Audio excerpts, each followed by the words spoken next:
Alright, as requested, we're going to go through mid-game only, quickly skim through, and noticing here we gave 6 grubs, so already Blue has a significant advantage from the early game, as we can see just from gold distribution. They'll be able to knock down towers, overload at their will. Olaf's not really winning this matchup, so it's going to be hard to actually get value out of Seraphine Nami to keep Jax and Olaf alive to snowball these team fights, right? Like realistically, no one's getting on Varus and actually killing him, but it seems like we made a recovery later on. So gonna hop over to 15. I've held in 20 seconds. Again, skip over. Alright, let's start here. This is a good one. We have Otacon spawn. Jax and Olaf are kind of back in the game. Olaf's actually a pretty big threat. However, he doesn't have any resistances yet, but it doesn't really matter because he has Seraphine Nami to keep him alive. They're shredding the resistances here. So all we need to do is just like to clean up together. We have Galio basing, and I'm assuming TPing. So as long as we keep HP vision on Otacon, we don't need to do anything. Alright, just wait for Galio to TP in. So, everyone here should be playing a little safer, just to make sure we're not dying to like a flank Ornn and they all go forward or something like that. But we're a little late on this Galio, but won't really matter. I would have liked a more aggressive TP from Galio. This word here, seen by Minimap, isn't quite in the fight. I would have preferred if you just TP to the fight. You don't need to rely on your ulti. Because if you just TP to the fight, you'd already be here to kind of peel for the Nami. But it's still fine. We can just go forward, easy win. We kill Varus first. Olaf should be ulting sooner in this fight. You never want to be ulting when you're already CC'd, right? When you're already knocked up, because it doesn't actually reduce it. So here's the ult pop. So now we're using 25% of its duration already. Obviously, it's going to refresh, but a big thing about it is Olaf gets 45% move speed towards enemy champions for 1 second. So we've already almost used that full timer to get on Varus. Whereas if we immediately ghost on him, I definitely think he dies sooner, but it's whatever. This fight's super hard winning because they just started Otacon. It bursts resistances very well. We clean Anivia, and then we should look to just do Otacon. So we do that. It is red Otacon, so there's no flowers on this one. Base, yep, base. Alright, so everyone is basing. We're gonna do Drake in 30 seconds. That seems like the game plan. Olaf goes for this quick trade, which ends up being a super grief. Which, like, you don't have ulti here as Olaf. I mean, I can understand this because Ornn's worth 200 gold, but we never want to be going for this play. We want to just value our tempo much higher. Because let's say Ornn wants to stay top lane, right? Ornn wants to stay top lane. We know he has TP because he was just there last fight, and we should have been tracking it. It doesn't really matter because you guys have the advantage. You guys have tempo advantage because you just won the fight. You're going to be on the map first. So if we're committing this recall on Olaf, right, we should be able to show up to our lanes, actually shove them out, pressure these turrets while also still getting Drake. The Drake should be the exit play here because they're already late on tempo. We're already on the map, right? And they'll have to commit TPs to kind of slow that down. If they commit TPs, then you turn this into just, okay, let's do Drake and then reshove our waves, right? And then we play for those 2 towers. This top lane tower that Ornn's going towards doesn't really matter. And we have to respect the fact that, you know, he is pretty tanky, you know. I guess he didn't build any armor versus Olaf. This guy's like a hyper pig, but yeah, this just can't. I mean, like, it's not great for you. It's not like super terrible considering you have Otacon, but would have much preferred if you just cancel the recall and then you save this for actually like fighting like a tier 1 turret. Here, responding to Olaf or to Ornn, it's kind of, I think that's fine considering you guys don't have like Baron or anything like that. You want to be side laning anyways as Olaf. The downside to this though is if Olaf just backs and then TPs, then it's going to be 4v5. But luckily objective's already dead. We have Otacon, so it doesn't really matter. So next thing on the map, we got bot lane shoving. Good job to Seraphine. You did your job here, and now you're rotating towards mid. I like this because now this makes it so we can 4-1, and we're setting up vision for Baron. So our next plan is going to be knock down this mid tower because it allows Olaf to play these side lanes easier, so that he can push up further, and then this jungle should be yours. They should never be able to walk in this jungle, especially not against your comp. So I need all 4 of us just standing here and looking to siege. Obviously, support gets some wards on the flanks, right? Other than that, though, Olaf should just be pushing. And until we see Ornn, like until we see all 5 members of the map, we need to be somewhat wary when pushing this, right? We should just be forward here, respecting the fact that Ornn could potentially show up and letting Olaf push side. So, sounds good, very clear. Let's see what actually happens. They int, okay, tower's ours, easily. Nice, and then we kind of go for a fight. Notice how they're 5 here, right? Even though they had one die already, they're still 5. See how they're grouped, and we're still opting to super heavy trade into them. So I think overall this is great because we got a Nami bubble, but in no way should they be able to fully force a fight here. It's literally just tower and out for us. We shouldn't actually be looking to fight. This is also a downside though. Notice how we don't have any AD carry. Jax actually had to walk up to hit the tower, which kind of sucks. But notice how Jax is looking to go in right here with Otacon. Like, we don't have to burn the Otacon buff, right? That's just like a... Yeah, I don't know. It's just not needed. Like, especially after they changed it to where it's 200 gold. Like, 200 gold's still significant. And it definitely ruins tempo, but it's fine. They're looking for angle. Olaf, you just keep shoving. You just try to get damage on the tier 2. We should just be trying to get out. We should not look to fight at all. We leave Seraphine. That's fine. Galio, commit your recall so that we can get back on the map with good tempo. Olaf gets a ton of gold. A ton of gold solo, right? If we just look at his gold right here towards the start of it, he's at 400, 600 gold now, 800, and now he's at 1.5k. Right, so Olaf just won his own team fight in the top lane right here. So our gold mid lane should just be to like chill out, don't fight, stop giving Otacon gold. It's fine, it doesn't really matter. We end up going for a pick, which is fine, but personally, this timer should never really happen from them. Right, once they won this is just a mistake on Varus's behalf of just randomly getting caught out, which is not really repeatable. Right, what we really should be doing is, hey, like, we have Baron spawning in 15 seconds, right? Galio obviously needs a reset. I guess not really. 700 gold-ish, but still, for resources, it's not bad. I think we can just go ahead and control topside jungle, but luckily these guys get picked.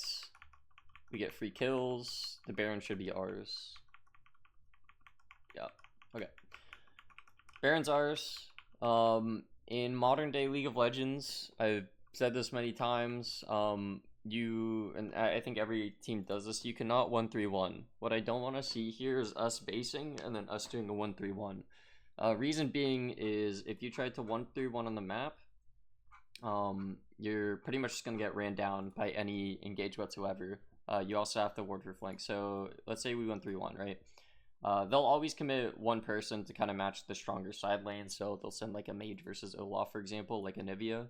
And then Olaf isn't actually getting any progression, and Galio is not doing shit on the side, right? So what they're going to do is they're just going to send 4 people here, and potentially even after Nivea wave clear, she TPs to the fight, and then quickly this turns into a 5v3 really quickly.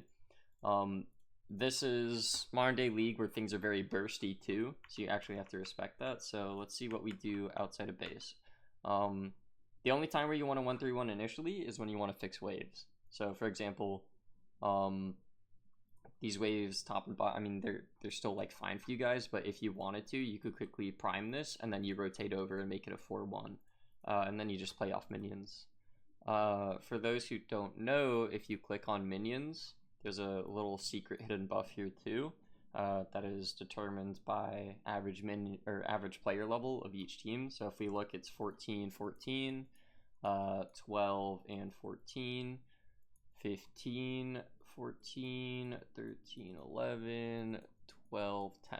So if we take the average of everything, it should be that red side, obviously, especially since we did Baron as well, we're an average level of around like high 13, right? Whereas like they could be low 13/12ish, but regardless, you guys will have a secret minion buff. Again, if you're in the game, just click on it. Very crucial for top lane this patch. To where your minions will naturally push out, especially if you see their cannon's already half HP. But again, that's a very niche thing. I want us focusing on the bigger picture. We use our Baron. We should just be 4-1-ing, so this is very odd lane assignment already. Notice how instantly everyone here immediately just runs towards buffs, and we're doing camps. Like, this is fine, but we should have our side laning. So that means Olaf should be single-handedly the one being bot lane here.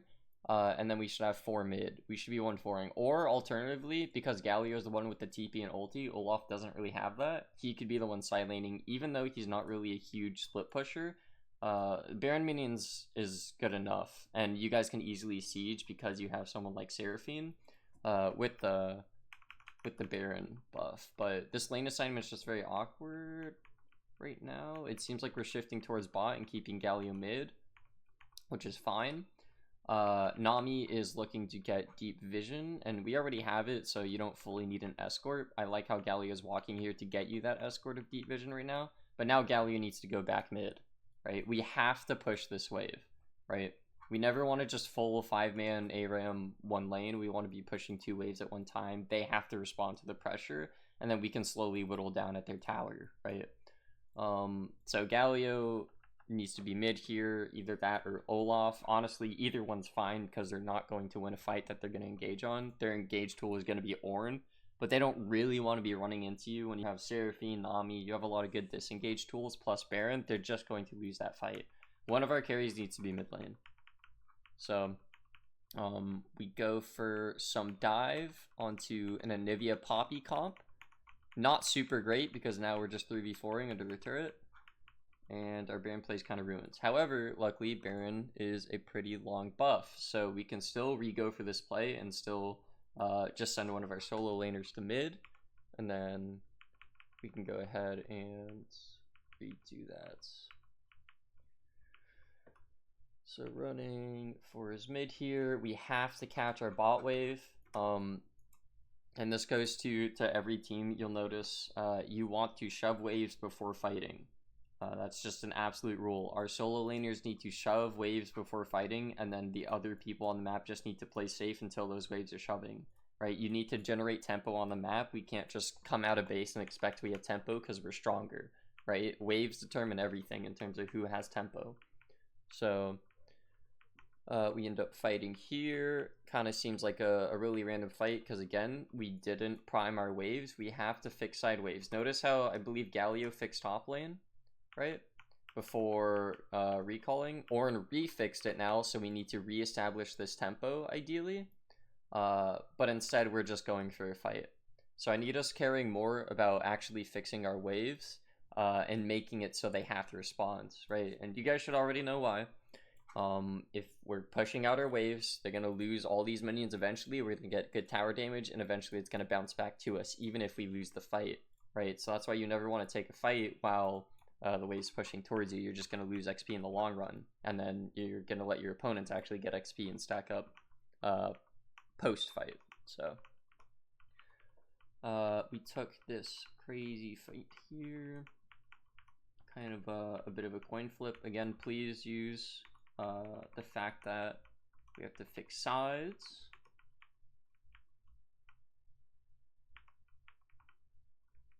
Okay, Galio fix wave, Olaf fix wave. Okay, we can group now. We can group and fight if we really want to. They have to fix these waves, right? Olaf, you don't really need a safe path either. At some point here, we need to start controlling their jungle, especially with the pressure we're generating. So what I would have liked to see is after Olaf shove wave here, right? You can definitely get more pressure, right? Realistically, Ornn Poppy aren't killing you, right? So you should be able to continue shoving this wave as long as we have vision of mid lane, right? And at some point, we need to push in and sync up with our Jax and Nami to escort to get some vision, right? We have Baron in 47 seconds. That's going to be the next objective, right? So instead of recalling here to get, what, Phage a control ward, I would have preferred if you just shove the wave, help Nami establish vision, and then you can take a reset and re-establish control. That gives Nami potential to refresh her wards, right, for combat. Because their timer they're going to have to clear, and they also need a ward. So you get that final timer of actually clearing their wards, establishing control of the map again. And then you actually get to do your Baron play, whether it be, hey, let's all bait them to the fight and turn on them, because we have a really good turn, right? We want them coming into us, and then we can use Seraphine R, Olaf R. Like, we're for sure having value on Olaf, who has Flash coming up. Or you could just play to shove lanes, sit in their jungle, and just look for a pick if anyone tries to respond, and then from there you can look to fully finish Baron. So regardless, we need to walk in for that vision. Notice how Baron's now spawning, and we're just now walking in. This is still fine, we're still doing the right play, but the problem is now Nami's only going to have one ward, Nami needs to reset, and then now our tempo's kind of all over the place, right? I feel like if we sync that up better, whereas if we just kept that control, got the wards initially, then we could base and then reestablish that control. But it's fine.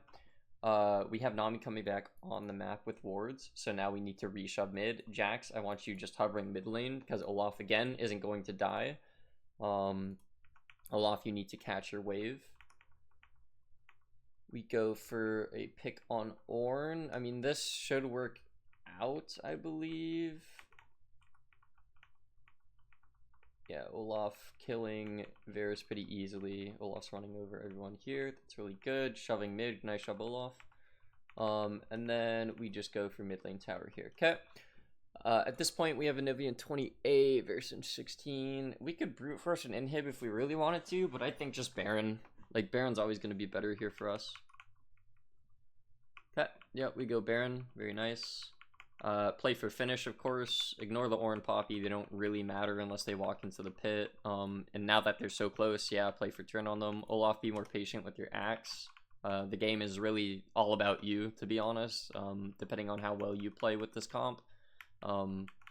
So just be more patient with your axe, especially because if you throw it to Narnia, you're not going to be able to pick that up for a good while, right? So don't be afraid to just toss it at Ornn here, kind of get him away or potentially slow him for a team fight. But if you throw it super far like this, then now you're just, you know, sitting here holding nuts for 8 seconds. So you're just going to be wailing at Poppy with no axe. And because you have no slow, no armor pen here, it's going to be a lot slower to kill them. Okay, we finished Baron. We have no Olaf ulti, but it should still be fine. Yep, Varus died. Okay. They are all dead. We should be shoving mid and just getting inhib. There's nothing stopping us. After inhib, we can just go ahead and recall. Although they don't have any wave clear, so I don't hate this. What even happens?